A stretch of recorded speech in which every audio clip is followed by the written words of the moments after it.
Sir, तुम्ही तुमच्या मित्रासाठी काय केलंय? मित्रानं नवीन गाडी घेतली होती, ती चोरून आणली, कारण त्याला हप्ते भरायचा त्रास होऊ नये म्हणून.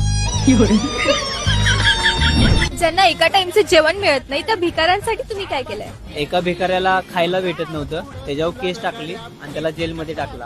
आता त्याला भेटतं 2 टाइम. ज्येष्ठ नागरिकांसाठी तुम्ही काय केलंय? एक आजोबा रस्त्यावरून घरी जात होते, त्यांच्या मागे कुत्रे लावले. आजोबा घरी लवकर पोहोचले.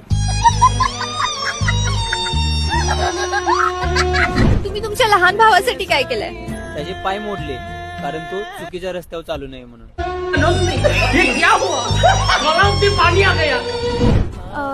येणाऱ्या पिढींसाठी काय केलंय? दारू पोरी पितोय, कारण पुढच्या पिढीसाठी पाणी वाचलं पाहिजे.